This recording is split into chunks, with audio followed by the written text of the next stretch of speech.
All right, welcome everybody. My name is Alicia. I am here on behalf of GMAT Club and here to welcome you guys to the MBA application walkthrough series. As you know, this is a 6-week series that we're doing to cover application processes for the top 25 MBA programs. We're doing this every Thursday and Friday, and it's been going on for 5 or 6 weeks now.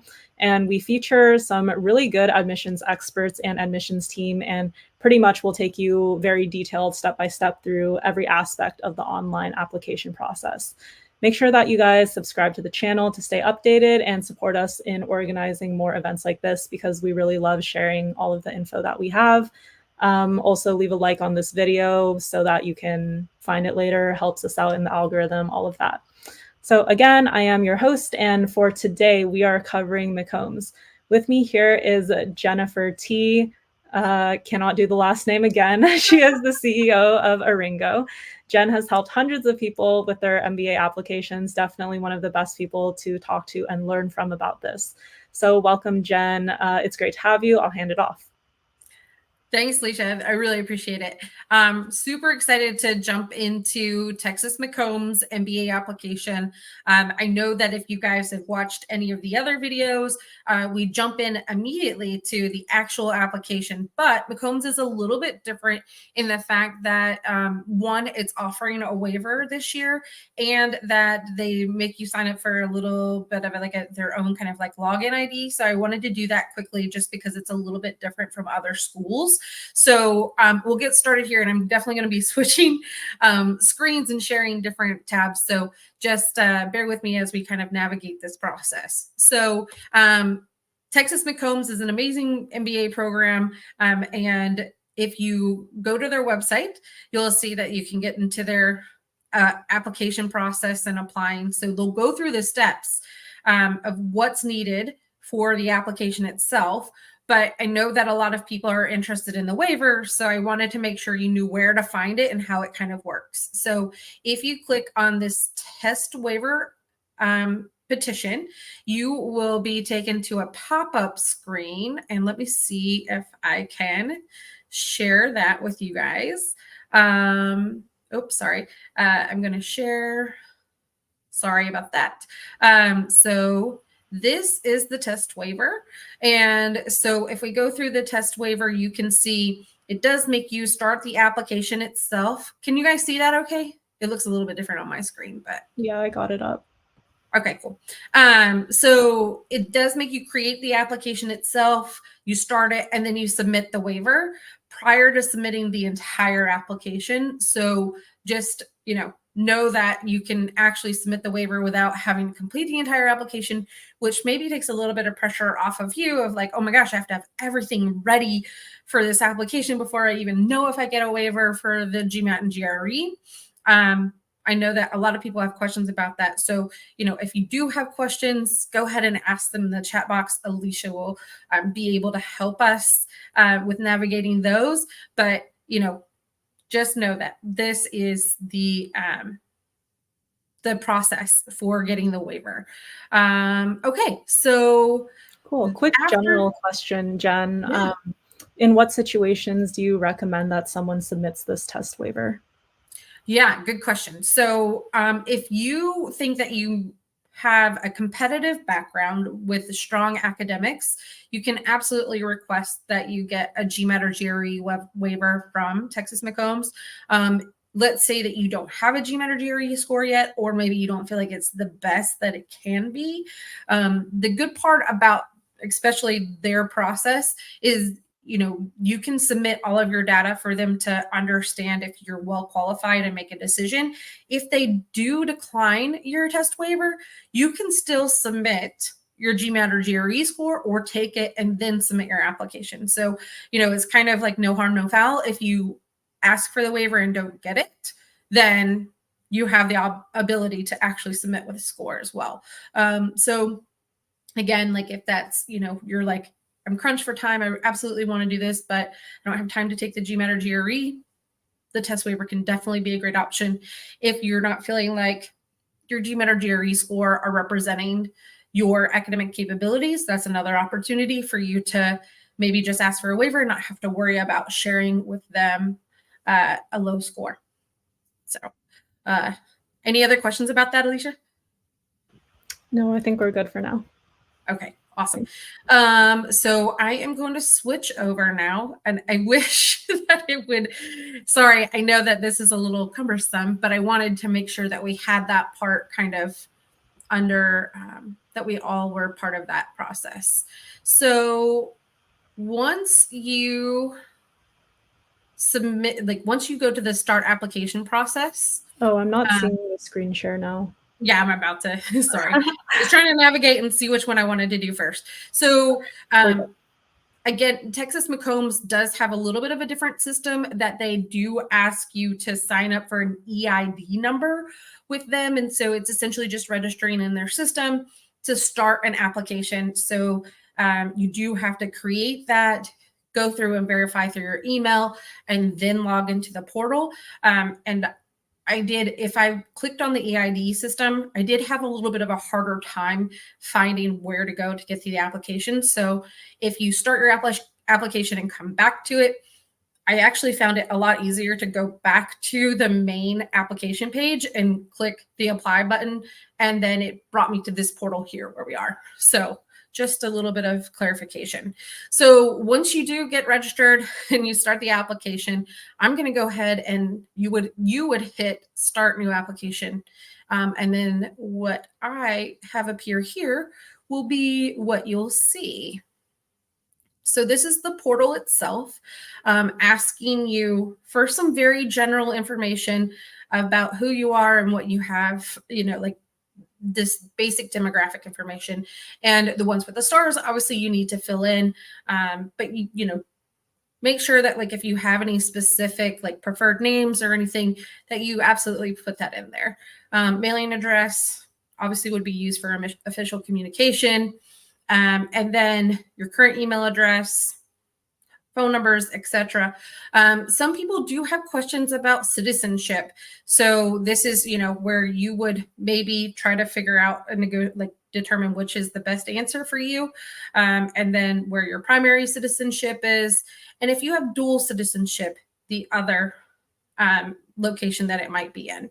So, again, like do what fits best for you. And then the country of your legal residence. So where are you now? And if you're a Texas resident. So sometimes if you're a Texas resident or an in-state resident, this is most important because sometimes tuition's a little bit less expensive because it's subsidized as an in-state candidate. Sometimes not, just depends. Okay, so more on the demographics. So, they do ask you about your pronouns, and if you identify in the LGBTQA group. So this is an opportunity for you to share that information. If you do identify, what they're going to do is probably send you more targeted information specifically to the openness and welcomeness of that specific community to kind of help you feel comfortable with applying to their MBA program and connect you with candidates that have a similar background, or not candidates, but actual students, so that you can make sure that it's a welcome and inclusive environment. That's something that they really want to do. So that's the reason that they ask. If you don't feel comfortable with it, don't put it there. And then it'll ask you about your languages and if you speak another language. And so a lot of the times when people are, putting together their resume, they use an entire line for what languages they speak. And, you could actually put that in here in this application and actually put your fluency, etc., and add other ones. So if you do speak multiple languages, putting it in the actual application itself will help you with saving room on your resume. And that is pretty true for most schools. Okay, so, sorry.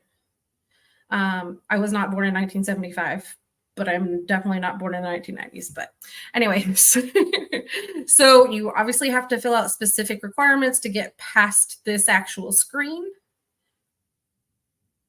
And then once we might not be seeing the right screen. We're seeing Texas McComb graduate applications. Oh, interesting. Huh. Okay, hold on one second. Let me see. It's share always this. difficult with all these tabs. Okay, now we're on personal information. Yeah, sorry. And I mean, I honestly thought that I had filled this all out before, so sorry. And so I will fill this out as we go. Oh my goodness. Sorry about that. Oh, nope, not a dual citizen. Wow. So it didn't ask me to do this before, but maybe I have done something to trigger it. All right, so hopefully we can move to the next screen. Sorry about that. Oh, goodness. We're going to say I live in Alaska. Sounds great. I actually lived there before, so that's good. Okay, so let's see if it will let me move on to program information.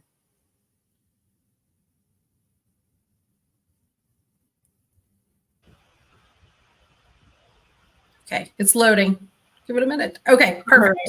Right. Yay! Sorry about that. And again, like if you're watching this as a recorded episode, please, feel free to post your questions. GMAT Club will be monitoring them. So you can always get those questions answered later on as well. So when we move into program information, this is, one of those great things about McCombs is that there are a ton of different concentrations that you can choose from. And so, you're going to want to choose what best fits you and where you're wanting to go. And if you are not 100% sure yet, global business might be a great idea, or general management is another one. But you can kind of, if you need to go generic or vanilla, then you can. But I would say it's better if you pick a specific concentration to help the committee get to understand you and your application a little bit better. So the next part of this application, the committee is asking you, if you're not admitted to the full-time program, would you want to be considered for the part-time program? And so, this is something that happens at some schools, and it doesn't impact your admission to the full-time program or their decisions or anything like that. All it does is say, hey, you weren't admitted. If you wanted to transfer your application over to the part-time program, we would love to do that for you without you having to do anything else or fill out another application. And that committee can make their decision based off of what you've submitted for us and what our committee has, decided or what information they have, so that they can decide if, they want to offer you admission into the part-time program. So this is your opportunity. Maybe if you do live in the Austin or Dallas location, you can definitely, have this option as well. Somebody asked, and Johnny, nice to see you again. I think we were in an earlier talk this week. So is concentration something that's mentioned in the degree, or is it more clustering electives and courses as a bucket? So this does change per school. And I'll be honest, I can't remember exactly how this works for McCombs, but for the most part, when you choose a concentration, they're going to have a preset kind of curriculum that you'll follow. And then, with your second concentration, being able to share different electives that will work with them. And then from that point on, there is likely going to be some ability to customize what you want to pick as far as electives as well. But again, this changes from school to school. Okay, so additional information. This is going to ask you if you've applied again, or if you've applied before or not, and if you are a graduate. And I think they call them, like, if you're already a Longhorn, like hook 'em horns. So if you were part of that program then, or part of the school before, they want to know. And then they also want to know about any other programs that you're applying to. This is not going to be part of your application as far as like judgment of you specifically. This is just for them to be able to take this information in and know who their peer schools are. So it's more of like a research process. I used to work for Arizona State, WP Carey, and we actually consider ourselves a peer school with Texas McCombs. And so, knowing what each other is doing and who's applying to the same schools helps you with knowing what makes your program more competitive. And then the other thing would be, if you're completing any additional coursework, so maybe you've decided that you needed to take a statistics class, or you're doing something on Coursera, anything that you're doing in addition, you definitely want to add that here just so that they can see and add that to your profile, because that definitely boosts your profile for them. Now we'll move into family information. And so a lot of people ask, how much do I really need to share in here? Some of this information is more statistical information. It's not necessarily going to be reflected in your application or your decision itself. So a lot of the times, colleges are always going to be reporting how many students are first generation, as far as who's the first one to go to college in your family, or first one to get a master's degree, or if there was something more interesting, like your family owned their own business, this is another opportunity to share that with the committee. So you would talk about, what your parents, level of education was, and then are you the first one to graduate? And you would fill that out. And then if you're going to be a McNair's fellow, obviously you would know if you were or not. So if you are, fill that out. And I wish that I knew exactly what that is, but you can always research it to find out more. And then they want to know about, are you married? Are you single? Do you have a domestic partner? And so this is an opportunity to share that. You do not have to share it, so you can decline if you want to. And if you have any dependents, again, this is up to you. This is helpful information for the actual MBA community for saying, again, it's not going to change whether you get admitted or not if you're married or you have kids. What it's going to change is how they help market to you and say, oh, we really want Jen to come, and we know that she has 2 kids, and we want to make sure that she knows that we have a really inclusive community that's going to embrace her kids, and that there's other people that have kids or partners that are part of this, community. And so that, she can feel supported and her family can be supported too. And then, do you expect to relocate your family for the program? So you would just let them know. And again, if your significant other is also applying to MBA programs, it's great to let them know sometimes, because if you're applying as a couple, sometimes that can help sway the committee a little bit, in my opinion.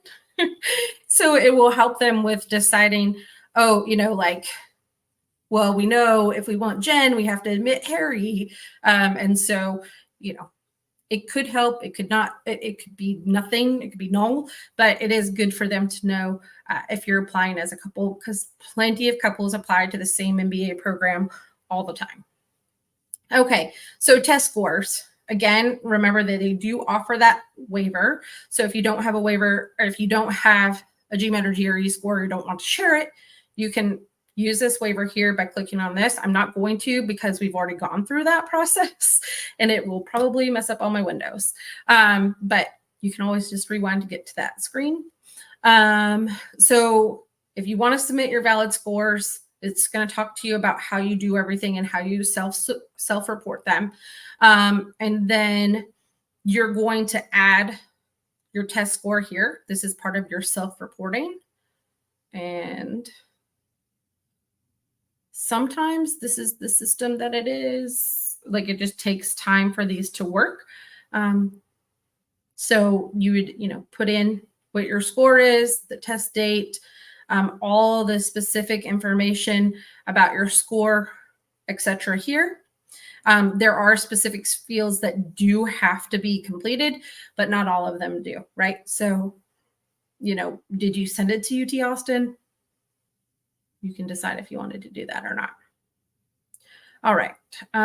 So next, we're going to move on to educational information. This is the really fun part. So now we're going to talk about what kind of high school GED you got. And again, you're just going to go ahead and add record.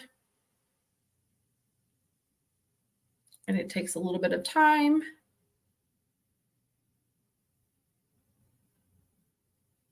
And then you'll put in your high school.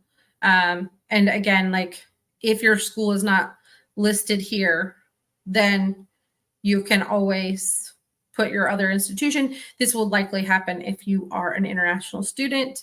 Did you graduate with a GED? No.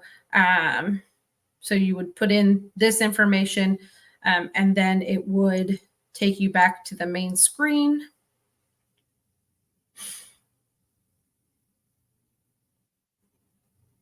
And then you would move on to putting in your undergrad information. So again, adding the record. And I believe this is where we get into like a little bit of confusion about GPAs and such. So hold on one second. All right, so here's where we're going to put in the institution name. Again, if your institution does not show up, I mean, they do have most institutions across the globe in here. So this like ties into their graduate college registration. So again, like not only for MBA programs, but all master's programs. So they have a pretty good database. But so you'd, for me, mine was University of Georgia. Oh, look, see, there we go. And so then you would put in the dates that you attended, the level of study and degree. I'm actually going to fill this out right now because I want you to see. Sorry, I think we might have to put in the slash. So we'll put this into here so that we can always see what is.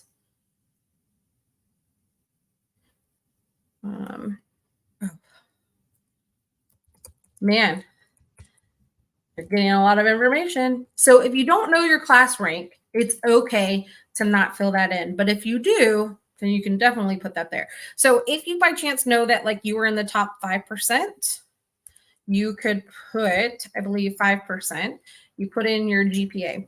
Now, this is a great thing that they have as a pop-up because a lot of people ask me like, Jen, what is my GPA on a 10.0 scale? How does that, identify with a 4.0 scale and what should I do? And to be honest, each one of these top MBA programs are going to take the application information you have that was submitted to the graduate college. Then they're going to take it over to the business school and they're going to put it in their own rubric. So even though they're asking you on a 4.0 scale, it's okay. Make your best guess. And then you can use different devices across the different systems to be able to put this in. So if you had to estimate what your GPA was on a 4.0 scale, then awesome. But I actually see that it actually allows you to choose a 10-point scale if you want to. Did you receive your degree? Awesome. So 05.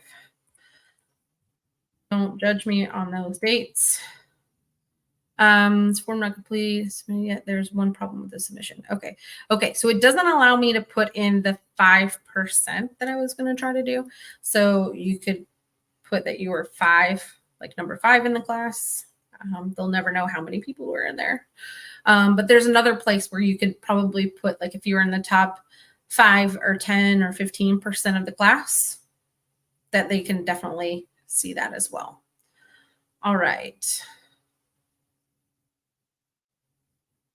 Now we've added this. So let's say that you have a master's degree, or maybe you did a PGDM or something like that. You can always add another record to show them what you've accomplished. McCombs specifically does accept 3-year degrees. So if you have a BCom, totally fine. They do accept it. So it's okay if you don't have, a postgraduate degree to fill in that 1 year to get 4 years of experience. So this allows you to edit your record or to upload your transcript. So usually they're going to want you to upload that as part of the process. And then later on, they will ask for you to submit the official transcript whenever you get admitted. All right, so we are moving on. Does anybody have any questions before we move into employment history? I think it's pretty clear so far. Thanks, Alicia. Okay, so employment history. Again, they have this lovely process of adding a record, and they don't specify how many years they want you to include. So they want you to start with your most recent employer. I think that that's the best way to always go through and complete these, is by first, putting in how long you've worked at, the company that you currently work for, and then work your way backwards. So you would put in the organization name, your title, your ending title, the job function. For the most part, things should fit in here. But let's say that you're not sure, it doesn't encapsulate what you do. So some people might put president's office, right? Maybe, you have a weird, a different title or something, and it's not represented in that selection. So you can always enter that in. They want to know which company you worked for. And then I think and then I will put, okay. So then here's some other things that you need to do. Number of direct reports. This is a great opportunity, again, for you to show the committee, how many people you're overseeing. And then from there, they're going to ask about compensation, starting and ending. So if you got a bonus, they want to know about that too. And it's honestly the best plan is to be as close as you possibly can for these numbers. It doesn't have to be 100%, but if you are admitted into the program, they do background checks with you and all the employers that you've had. And so if you put that you made $500,000 a year at this job, then they went back and checked and you only made $300,000, which would be amazing. Then, they will, kind of ask, what's this mismatch and why aren't we getting the full picture here? So, that is something that you'll want to do, is try to be as accurate as possible, especially with end and start dates. Usually it's just for the month, not necessarily the specific day, but try to be as close as possible, because when they do go back and do the background check, those kind of things will get flagged if they're really off base. So the next thing you'll want to do is upload your resume. And again, doing that in PDF format is going to be the best idea. Just that way, it always makes it easier, just in case. For formatting purposes, when they go and they print the paperwork and stuff, you can always know that it's going to come out in the right format and not all funky based on which system they use to print things or open it up in. And so a PDF just gives you certainty that all of your formatting will stay the same. It also helps if you have some weird spelling, for them not to be misunderlined as misspelled, and gives everybody a clear page to kind of read from. Awesome. Okay. So are you currently unemployed, less than full-time? So you'll want to be able to answer this. And if you do have, for some reason, you're unemployed or something's going on, you want to talk about that here. They do give you a character limit, but you can also use the optional essay to answer this question if there was something more that you feel like you need to explain. But definitely, if you're not employed right now, or there's a gap in your employment, you want to address it, because we never want the committee to be making any assumptions about you or what's going on with your career path. And so then it's going to ask you how many years of employment you've had. And so I'm going to not be accurate in that, but are you receiving any financial sponsorship from your employer? So if you are, I would absolutely include this. So any sort of support or sponsorship from your employer helps mitigate any risk that the committee might see with admitting you to their program, especially if you're planning to, if you have a very interesting or niche career path, as far as like short-term, long-term goals. And if you're sponsored, then they don't necessarily have to worry about your employment outcomes if you are sponsored or have partial sponsorment, because that means that you're likely going to return to the employer because you have to sign a contract to fulfill 2 to 4 years to pay it back. If you're not supported or sponsored, it's okay too. Don't feel like that's going to hurt you in any way. I would say that more than 90% of the class is usually not going to be sponsored. But if you are, it's a great opportunity to use that. And then your LinkedIn profile. So we do get a lot of questions about this, should I have my LinkedIn profile public? Should I have it private? What should I be putting in there? And honestly, if you don't have a lot of information in your LinkedIn profile, I would copy and paste what you used for your business resume into your LinkedIn profile. It's not optimal for trying to job search, but it is definitely going to help with the reflection of what you've accomplished via LinkedIn, and be able to kind of reciprocate what they see on your resume and potentially be a little bit more extensive or show additional connections that you have. And then if you have any certifications, they'll want to see that as well. So, if you PMP, or let's say that you have your CFA, anything like that, you want to add those there. You can also add them on your resume, and I think this is the best place to add it. So career goals. This is a little fun moment where you do have an essay embedded in the actual application. So this is, take this seriously. This is your opportunity to kind of share what you're planning to do after you graduate. And you want to make sure you're going to share with the committee, what you're wanting to do. So, select which best is a best example of who you are. And career answer means that you want to continue in the field that you're in and continue to grow and move up management wise. Entrepreneur, obviously, that you're wanting to pursue your own business or venture.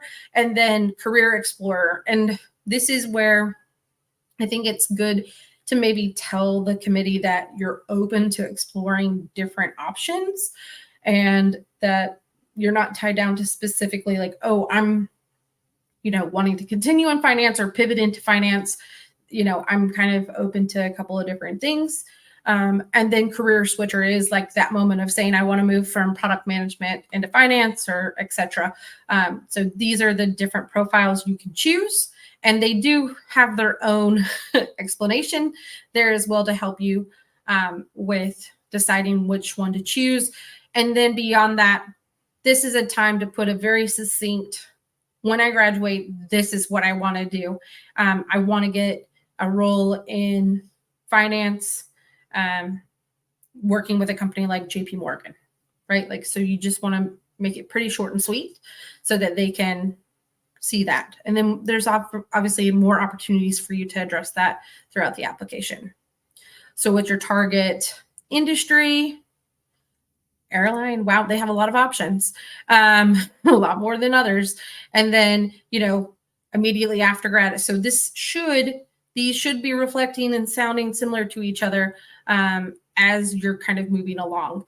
And then this is where we're going to get into your long-term goal. So if you're wanting to, this is how I would kind of say, either you're wanting to continue kind of on the management role and continue to move up in a specific company, or you're wanting to potentially open your own firm, company, business, whatever it might be. So, those are, kind of the two different paths that they're looking at. What, is your long game? What are you wanting to do? And so you want to be able to fill that out there. All right. So then we will move on to essays. So we won't dive into, what you should include in each one of these essays and how to best answer them, because that has already been done or will be done in a different session. GMAT Club is amazing in having these sessions. So, it's a whole different session dedicated just to answering these essay questions. Beyond that, so McCombs is asking for a cover letter, and they want it to cover your aspirations, qualifications, personal and professional experiences, to make a strong candidate for the Texas McCombs full-time MBA program. So typically this is going to be, it's 500 words. So typically 1 page. Again, you want to upload it and you want to use a PDF to do this. Sorry, let's see if it gives you any specific requirements. Or I might have broke the portal. Oh, there we go. You got a pretty interesting question in a different session that I'd like to get your opinion on. So yeah, it looks like for McCombs, you're allowed to upload the essay in the PDF. And with that, I think some people like to write with, their different versions of, oh, am I frozen? I can see. Oh, okay, sorry, it looked frozen on my screen. People like to write the essays with like a bit of formatting, like italics or bolds in some areas. What would you recommend for that? Or would you stick with plain font or, just classic Times New Roman 12? What is your opinions here? So there's 2 schools of thought on this, is that one, it's either going to be printed off or somebody's going to be reading on the screen. Regardless, I would stick to the entire essay being the same font, same size. I don't think that you're going to get the impact that you want by highlighting specific words. I think it honestly will be a bit distracting. I'm not sure what advice was offered in the other session, but in my opinion, I think that it's kind of off-putting or kind of gimmicky in my thought process as far as, what you're presenting to the actual committee itself. Yeah, I think the question we had specifically was like, I forget which school it was, but they had a very long essay, I guess. They said like no word cap limit. So then someone was asking, hey, could I maybe talk about a couple different topics? And if I want to separate those into different areas, like, 2 paragraphs about this and 2 paragraphs about that, should I put a subtitle with like a little italics or bold? Like, would that come across? If there's no word count and it doesn't like make you have like 10 like just excessively long application, and you really feel like these are very different ideas, but I need them both to be in here, and you can't figure out a great connector to, make them flow, then maybe it's an option. I would say for the cover letter, I definitely in this situation, no, but for others, maybe. But like beyond that, like I've seen a lot of people, even on their resume, do that too, like bold and italic and these words that you feel like are going to pop out to people. But I feel like it ends up actually being more distracting than actually like imparting those characteristics with your profile. Yeah, that makes a lot of sense. Okay, so this is where you would be uploading your essentially almost 1 essay question that you get to do for McCombs. And so then next is you do get to use an optional statement. If there was any gaps in your employment, anything that you feel like could be red flag is a little bit harsh, I would say, but something the committee might have questions about or that they need to know. And then obviously, like if you're choosing a recommender that is not your direct supervisor or your current company, then they would want to know why you didn't choose them. And it's 100% okay to say, I felt like, with the economy or like with the industry that I'm in being so fluid that, there was a chance that it could harm my employment. And I opted for these 2 recommenders or recommenders. So that would be like, this is a good spot to use that. Okay, so now we will move into letters of recommendation.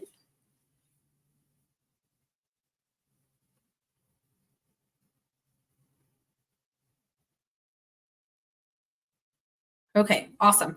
So, sorry, I had other tabs open of this and it was like refreshing at the same time. So letters of recommendation.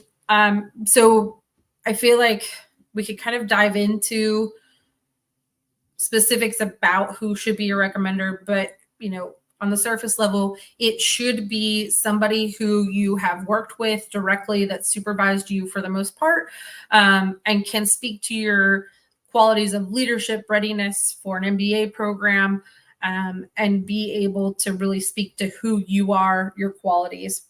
And, between GMAT Club and Aringo and our websites, you should be able to find out what questions are asked on the letter of recommendation for each specific school.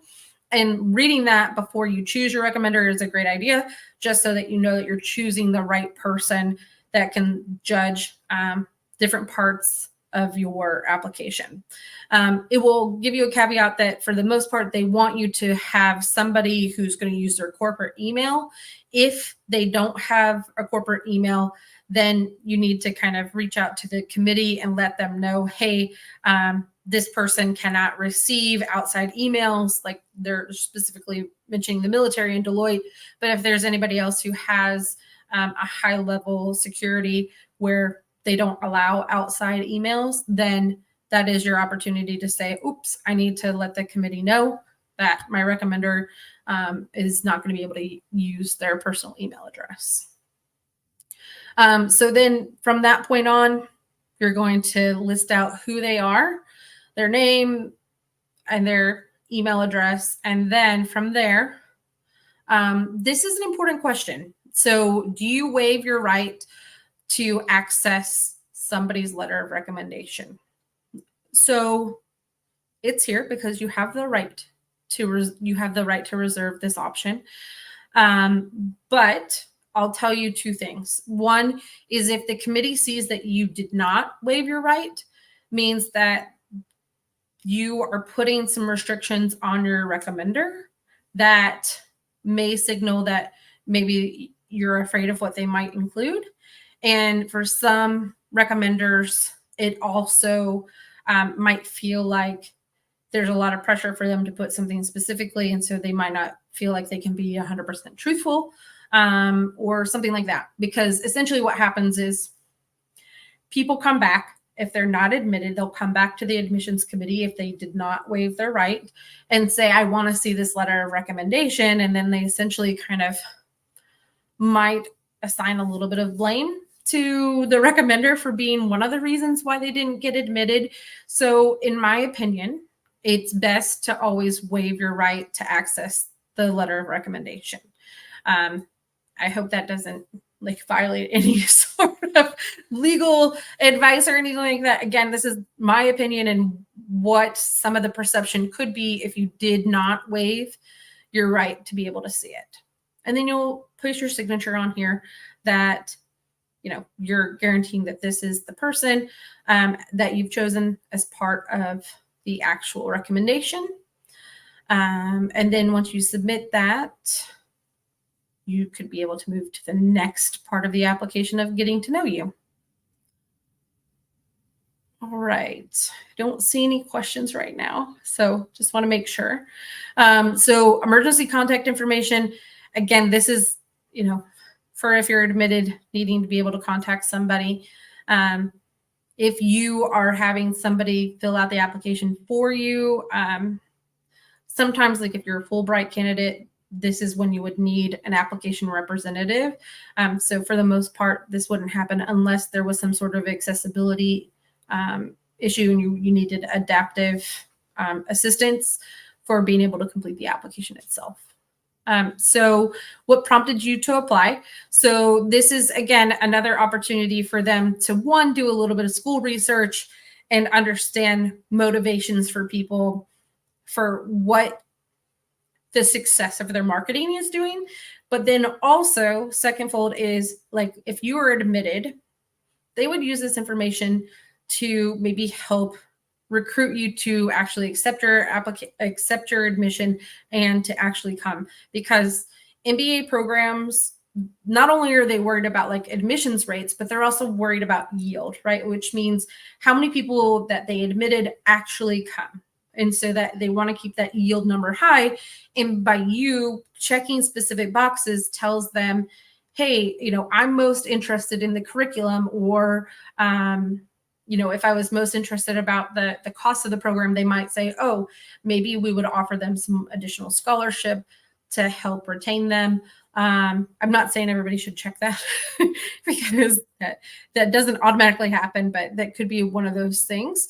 And then, the culture, those types of things. So it gives them a little bit of a hint or a clue as to, what is motivating you to apply to their specific school and how they can maybe send you targeted emails or have somebody call you about that specific thing, especially like faculty, as well as, the curriculum. They might have a faculty member call you instead, or remember how we checked concentrations? They might have somebody who's in that specific concentration give you a call and talk about their internship or, their job offer, something like that.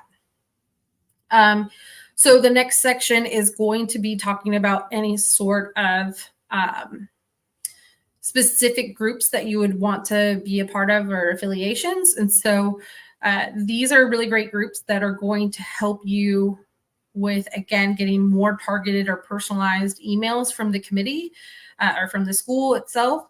So, they would be able to alert these committees of like, hey, graduate women in business, we have an amazing applicant who wants to, who's applied and we've admitted her. And so they'll send you more about being a women in business, like the women in business at McCombs, the different conferences they have. They might also invite you for a special weekend. Schools will do like women in leadership. They'll have like minority admissions weekends, the veterans weekends. Like there's definitely like special recruitment efforts for different groups. And so you'll want to, check these boxes if they make sense with you.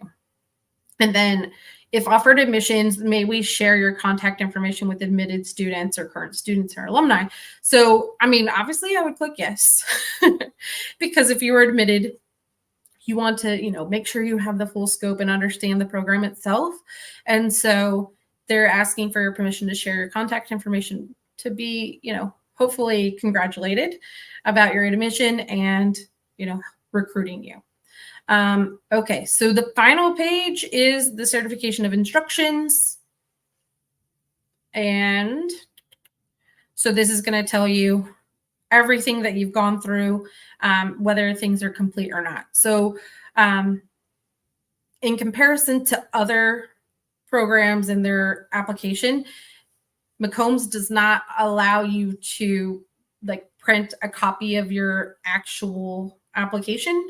So, you need to go through each individual section and review it before you submit it and make sure that there's no errors. So you could do print screens, those types of things, but I usually encourage our candidates to essentially, print a PDF and then honestly print it out and read through it on paper, and then kind of circle anything that you feel like you might have, be like, oh, I didn't catch this error when it was on the computer screen, but I'm catching it in writing, and highlight them and go back and edit the entire application in one sitting versus oh, okay, I read this section, now I'm reading this, Anyways, so I think that this is kind of the best way to kind of review your entire application to make sure it's ready to go before you submit it. So that's the entire application. Alicia, I think that we have a question. Yeah, that's awesome. Yes, Jatin is asking, could you tell us more about the application fee waiver? So application fee waivers depend on school to school. So different programs will offer an application fee waiver if you attend an event, or you might need to ask for a fee waiver from somebody from the committee, or you can even ask them if there are possibilities for them. So I know Duke Fuqua, they do have it. If you attend one of their events, you can get an application fee waiver. Cornell does it. I'm not specifically sure about McCombs, but you can obviously reach out to them and see, what financial resources they have available for an application fee waiver.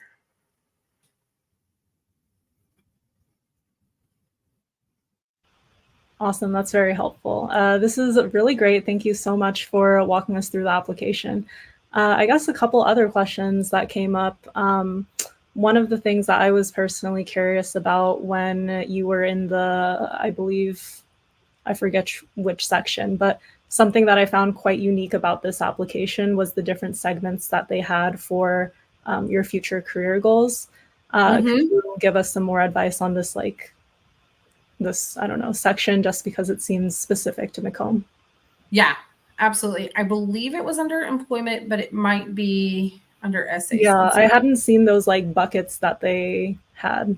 Yeah, and I think that like McCombs does a great job of trying to get to know you ahead of the application itself, especially since they essentially only require a cover letter. So, you know, this is your opportunity to share with them what you have to offer, what you're looking for, and they want it in a very direct way. So again, you can talk about, you know, what kind of career you're looking at post MBA. I don't think that there's a problem with selecting any of these 4 options because they're common throughout the MBA world. This is essentially kind of really the 4 buckets you would land in. So there's not an advantage to one or the other.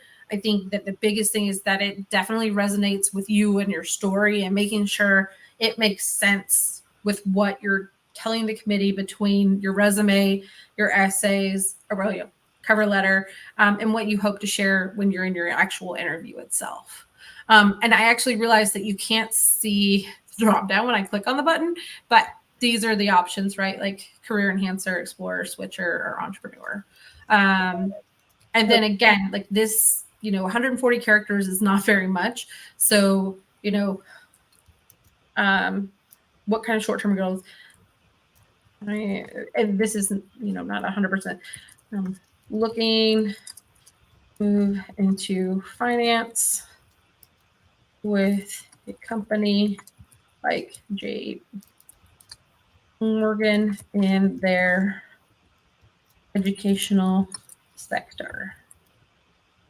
Right. So you can be as specific as you want to be, or you can be more vague. If you feel like things are like a little bit iffy, or like I want to move into consulting, focusing on strategy with a top tier consulting firm, or you could put MBB. I always, when somebody wants to put MBB in here, I always recommend that you offer a tier 2 option, because MBAs are cautious of anybody who's kind of MBB or bust, because not everybody's going to get into MBB. So you need to, you know, make sure that you're open to maybe EY, Deloitte, Kearney. Like there's so many other firms out there. The other thing is that there's firms that are more specific to different segments. So if you're wanting to go into the nonprofit route, or if you want to go towards like more like HR employment, Kearney is a great idea. Like, you know, try to make sure that this is, if you have the ability to be specific about it, then absolutely be specific. But give a couple of options as to, like I said, a company like JP Morgan. I could also put, now I can't think of another financial institution, but you could, right? Like put another financial institution in there. And I said the educational sector, right? Because I actually have a consultant that works for JP Morgan and she does like educational financing side, or nonprofit. So you can kind of give them that little extra information about you and what you're wanting to do to make your profile a little bit more unique. And again, they give you the ability to put this, to select some of these things here. So if you're having a hard time finding what you want to write, you can always look at the options that they provide for you as well. So, you know, I again saying I want to move into finance with JP Morgan. And then you can talk about corporate, or even, they don't have necessarily nonprofit in here or in geo, but you can definitely figure out like what best fits you and your options. Again, I'm so sorry that you can't see my pop-ups. I don't know how to make that better. I think that's just the system thing. I don't know how to change that either. Yeah, no, I know that I can't. So sorry, but there are a lot of options underneath these drop downs here. So target industry. There's so many different options, and I apologize that I didn't realize you can see the Just trust us. The options are there. Yes, they're there. So make sure you use them. Awesome. And then Okay, again, so that I 10 guess years. it does make sense then for the immediate question. It sounds like you're saying it's a good idea if you can think of a specific company or a couple of companies and list them there. Exactly. Yep. So I would definitely try to, be as specific as you can without being so narrow that the committee feels like if she doesn't get this job, then she's going to just continue hold out. Because essentially for any school, why they're looking at this information is, are you employable post grad from our program? Are you going to get to where you want to be? And this answer helps them say, yes, we have recruiters like this coming to our campus on a regular basis, and we're going to be able to help her find a job at one of these one of these institutions or companies. And that's what they're looking for, right? Like, to make sure that you're not going to be like, I'm MBB or out, and then instead of accepting a job with Deloitte, you're waiting for an offer from McKinsey, Bain, or BCG until like 3+ months out, and then now you're hurting their employment statistics, right? Mm-hmm. So that's what they're worried about here, and they want to make sure it's the right fit for you. All right, that's great. I think we are close to coming up on time, but just last final question. I think, Jen, what else would you mention for people to be aware of about the McCombs application process? I think one other thing you said that really stuck out to me was at the end, they don't offer that like kind of preview setting. So printing it out on paper and giving it a second look would be really good for McComb. Yes. And so I was trying to double check in their portal if there was any way to do that. Obviously, I can't necessarily submit my application, but the best I can tell you, unless like you submit your application and you're able to see like an end screen where they allow you to print it, then what I would do from here is make sure to screen print these pages, especially where you had to write something, and make sure that they look good. Put them into Word and make sure that there's no spelling errors or grammar errors. They're not super or super specific about grammar errors in these like 140 characters. They know that you're trying to tweet your goal, but spelling does count for sure. Yeah, definitely. Okay. Cool. That's great. Thank you so much, Jen, for walking us through the application process today. Make sure for all the viewers to check out Aringo, especially if you're interested in getting some more specific advice. Especially, I know you mentioned there is some specific information about the cover letter and that entire process, which is definitely one of the more important parts of the application. I think other than that, make sure you guys like the video. If you had questions and you're watching this later on, leave them in the comments and we'll be sure to get to them. Jen, anything else? No, that is all for me. I, wish you the best of luck in this application season. If you need any help, I'm absolutely here to help you. We have a lot of resources on our website as well as GMAT Club. Please like and share the video. Perfect. Thank you so much. Bye, everyone. Thanks. Bye.